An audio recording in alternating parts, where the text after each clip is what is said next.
niin, loppuhan se mökkä. Terve saha-ihmiset. Tässä on vähän vierähtänyt nuo aikaa. Ei ole tullut videoita oikein mistään. Mutta ajattelin, että tehdään pitkästä aikaa vähän, että mitä on noiden sahojeni kanssa pelannut, kun ei ole niistä oikein kontenttia tullut. Eli katsotaan tosta.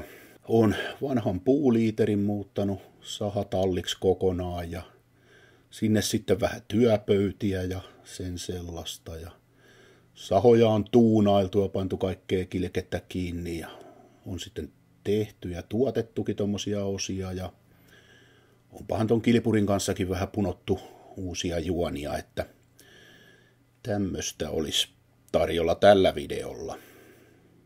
Juu, eli toi on edellinen tehnyt tommosen vanhan puuliiterin lattian päin prinkkalaa.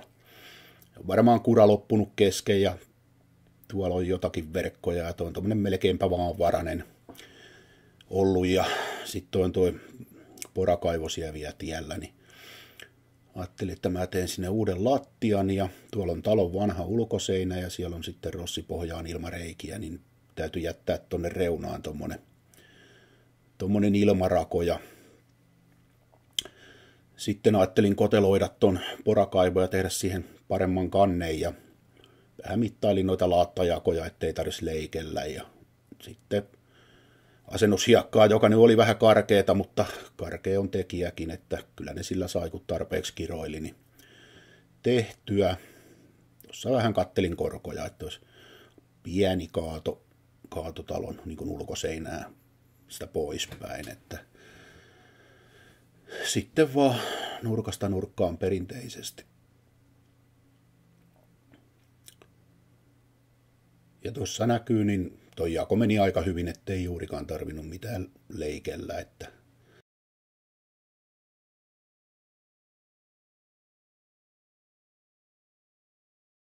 kuva valehtelee, toi on kyllä suora, toi näyttää kun se olisi kuin Itämeren laineet, mutta siinä tulee tommonen outo optinen harha.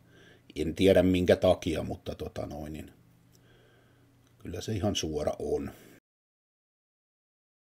Tuosta vie tonne ovelle päin. Toi on pieni semmonen noin 12 neliön koppi.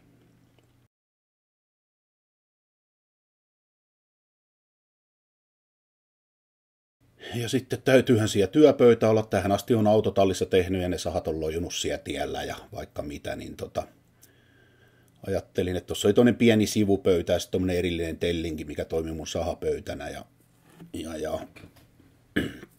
ajattelin, että tehdään nyt tommonen simppeli, eli 2.2 ja 2.4 ristiin ja rastiin, niin hyvä tulee. Ja tosiaan toi pieni sivupöytä, niin oli ihan turha purkaa. Mä ajattelin tosiaan, että se hautautuu sinne ja toimii tukena siellä tolle uudelle pöydälle. Että alahylly oli, tuossa oli vilmivaneeria pätkää jotain toista vaneria, olikohan jotain 22 millistä muistaakseni, jäämäpaloja jostain projektista. Ja toisesta projektista jäi tuommoista vaatimatonta, olikohan se AP-luokan 35 millistä koivuvaneria, niin sitähän sitten päälle ja valttikoloria pintaa. Ja sitten sattui olemaan parkettilakkaa. Vedin pari kerrosta sitä tohon päälle. Ja myös tohon 18 mm havuvaneria olevaan taustalevyyn. Niin lähinnä sen takia, että öljyroiskeet ja tommoset lähtee, että eihän se noita naarmoja noita estä, mutta ei kaikki moska tartu kiinni pahasti. Sitten työkalutaulut lojunut, noita on enemmänkin, noita tuota autotallista sitten siirtelin tohon ja vanhat arkistokaapit on hyvät, todella kestävät ja noi hyllyt kestää 10 kiloja painoa, niin niihin saa hyvin sahanosia ja kaikkea. Ja tuossa on sitten vähän ripusteltu jo noita, että oli vähän tarkoitus, että toisella puolella olisi noi terät ja terähoitovehkeet ja toisella puolella olisi sitten työkalut. Tämmönen tässä on vähän huono panoraamakuva. Tuommoinen pieni se on, mutta ihan hyvin toimiva ja mukava tehdä. Lämmihän toi nyt tietysti ei ole, mutta kaikkea ei voi saada. Sitten mä oon aina halunnut noihin isoihin sahoihin ton niin sanotun wrap handlein tai 3/4 kahvan, miksi sitä kutsutaankin. Se on tosi kätevä monessa paikassa ja sitten siinä on toi tulppaa vain näyttää, että se olisi tiellä, mutta itse asiassa se on niin hyvin suunniteltu, että se ei siinä ole tiellä. Ja niin toi iso käynnistinkahva ja toi tulppaavaimen teline, mikä tuossa näkyy tuommoinen kumi, niin se on itse asiassa Stihlin MS460R semmoisesta niin kuin pelastussahasta, mitä palomiehet käyttää. Sitten tässä on vähän niin kuin oma tuotanto, on tullut suunniteltua ja teetettyä 4 millin ruostumattomasta kaarnarautoja, kilpasahaan, jos sahaa kanttia, niin tommosia sileitä rautoja. Ne ei ole pakolliset, mutta jos haluaa, että esimerkiksi putkelle tulee tilaa, niin ne on ihan hyvät. Tuossa on sitten ketjusiappari, on tehty pommista, eli polyasetaalista, paljon alkuperäistä järeempi. Pitäisi kestää öljyä, bensaa. Ja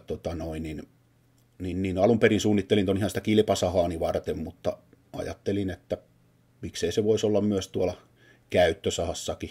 Siinä on verrokkina toi Stihlin originaali.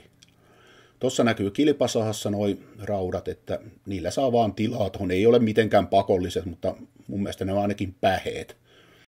Semmosia näitä saa multa periaatteessa. Näitä on ylimääräisiä mulla, että jos on 880 ja haluaa viritellä, niin mä voin myydä. Ja sitten tätä mun ikuisuusprojektia, Kuukie-monsteria, niin on vähän punon uusia juonia ja fiksaili, ja se oli ihan palasinakin mulla taas vaihteeksi. Ja tästä sitten vähän tiiseriä. Kiitos kun kattelit.